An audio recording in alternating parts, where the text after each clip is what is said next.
नमस्कार, top 50 shares में आपका स्वागत है। हफ्ते का पहला कारोबारी सत्र और बाजार में देखिए कहीं ना कहीं थोड़ी बहुत मुनाफा वसूली देखने को मिल रही है, लेकिन अगले आधे घंटे में आपको मैं ऐसे 50 शेयर बताऊंगा जो इस बाजार में भी एक अच्छी मजबूती दिखा रहे हैं, जिसमें खरीदारी देखने को मिले और अगले 3 घंटों में हो सकता है कि इन तमाम शेयरों में एक बड़ी तेजी देखने को मिले। लेकिन आज बाजार में देखिए कहीं ना कहीं मुनाफा वसूली देखने को मिल रही है।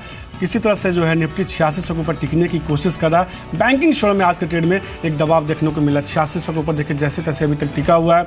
अब देखना होगा यहाँ से पुल बैक करता है कि नहीं, क्योंकि दिन के निचले स्तर के आसपास भी कारोबार कर रहा है। बैंकिंग शेयर बीते हफ्ते हमने देखा था बाजार पर रफ्तार इसने ही दी और आज देखिए तमाम बैंकिंग शेयरों में आज के ट्रेड में दबाव देखने को मिला है। लेकिन अगले आधे घंटे में कौन से शेयर्स होंगे जिस पर हम खासतौर पर चर्चा करेंगे।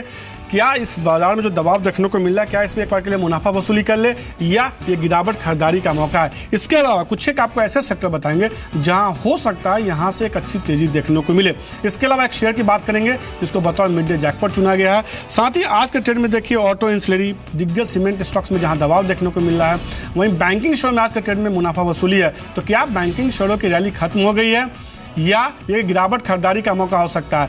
कुछ एक सेक्टर देखिए खासतौर पे कंस्ट्रक्शन, इंफ्रा जैसे स्टॉक्स है जहां थोड़ी मजबूती है। रियल्टी शेयरों में भी तेजी देखने को मिली है। इसके अलावा छोटे छोटे sectors, education, James and jewellery जैसे शेयरों में खरीदारी देखने को मिली है। तो भले बाजार में मुनाफा वसूली हुआ, लेकिन कई सारे छोटे मझोले ऐसे सेक्टर है जो बेहतर परफॉर्म कर रहे हैं। और शुरुआत करेंगे कुछ एक ऐसे स्टॉक्स के साथ जहाँ पे आज प्रॉफिट बुकिंग सीधे तौर पर देखने को मिल रही है और बाजार को जिसने कमजोर किया वो बैंकिंग शेयर ही है। आज के ट्रेड में देखिए सरकारी बैंकों में दबाव देखने को मिला। बीते हफ्ते हमने देखा था तमाम बैंकिंग स्टॉक्स में तेजी थी, लेकिन आज के ट्रेड में union bank, bank of Baroda, Andhra bank, SBI, PNB जैसे स्टॉक्स में आज के ट्रेड में थोड़ा दबाव देखने को मिला है। प्राइवेट बैंक देखिए वहां भी दबाव देखने को मिला है। आईसीआईसीआई बैंक ने कहीं ना कहीं गिरावट को सबसे ज्यादा लीड किया है। बीते हफ्ते हमने देखा था शेयर में सबसे ज्यादा तेजी देखने को मिली थी। इसके अलावा axis bank, federal bank, south Indian bank, Kotak Mahindra bank जैसे स्टॉक्स हैं जहां दबाव देखने को मिल रहा है। आज के जानकार लवलेश शर्मा भी हमारे साथ जुड़ चुके हैं। लवलेश थोड़ी देर में जुड़ेंगे, उनसे हम जानने की कोशिश करेंगे कि बैंकिंग शेयरों में क्या करना चाहिए। लेकिन एक इंटरेस्टिंग प्ले देखिए आज के ट्रेड में कंस्ट्रक्शन और रियल्टी शेयरों में खरीदारी देखने को मिल रही है आज के ट्रेड में। और बीते कुछ दिनों से ये ट्रेंड देखने को मिला है। कंस्ट्रक्शन, इंफ्रा जैसे स्टॉक्स में तेजी देखने को मिल रही है। यूनिटी इंफ्रा 20% के अपर सर्किट पर कारोबार का शुरुआत अच्छी हुई, लगातार मजबूती बनी हुई है। जे कुमार इंफ्रा बीते हफ्ते का आउट परफॉर्मेंस स्टॉक आज भी एक अच्छी मजबूती देखने को मिल रही है। एआरएसएस इंफ्रा ऑर्डर मिले उसका असर देखने को मिल रहा है, 8% की मजबूती यहाँ देखने को मिल रही है। प्रतिभा इंडस्ट्रीज और पटेल इंजीनियरिंग जैसे स्टॉक्स हैं जहाँ एक अच्छी मजबूती देखने को मिल रही है।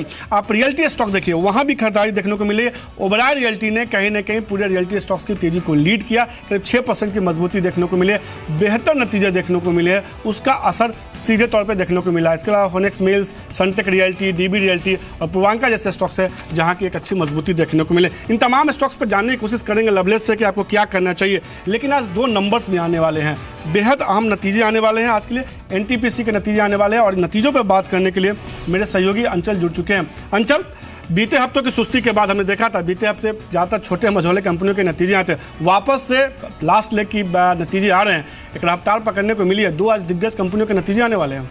बिल्कुल मनीष, देखिए आज पहले शुरुआत करेंगे एनटीपीसी से।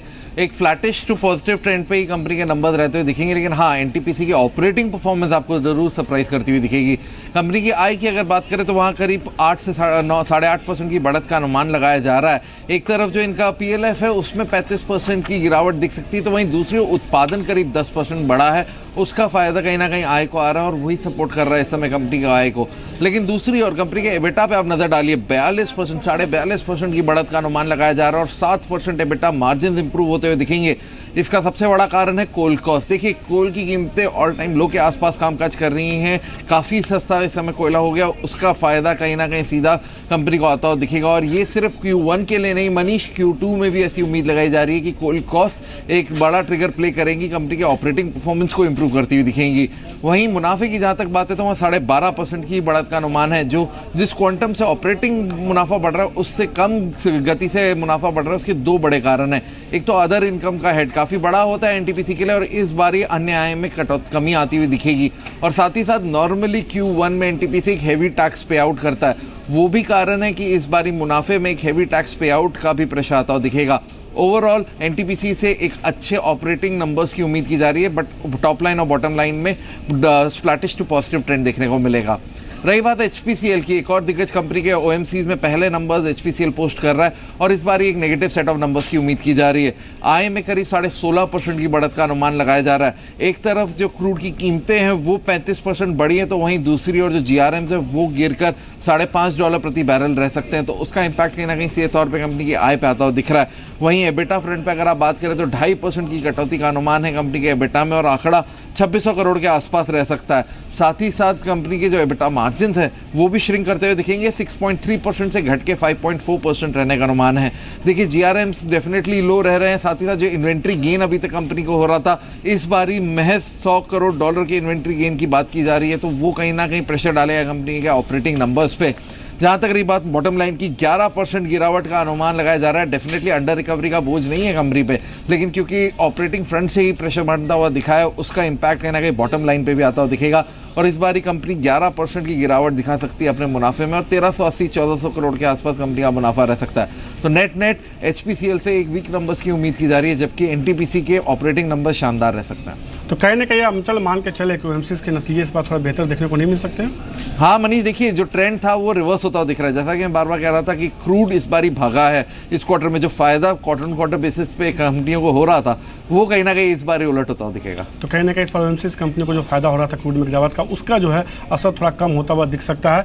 आज नतीजे आने वाले इस पर नजर होगा। हालांकि अभी शेयर देखिए कहीं ना कहीं फ्लैट टू नेगेटिव कारोबार कर रहा है। बाकी OMC स्टॉक्स देखिए BPCL IOC जैसे स्टॉक्स का क्या परफॉर्मेंस देखने को मिला, क्योंकि HPCL में तो हमने करीब BPCL दिन के ऊपरी स्तर के आसपास करीब 2% के आसपास की मजबूती के साथ कारोबार कर रहा है। IOC देखिए वहाँ कैसा कारोबार होता हुआ दिख रहा है, क्योंकि बीते हफ्ते हमने देखा था तमाम OMC स्टॉक्स में, IOC में भी देखिए हल्की सी मजबूती देखने को मिली। बीते हफ्ते तमाम OMC स्टॉक्स में एक अच्छी मजबूती देखने को मिलनी थी।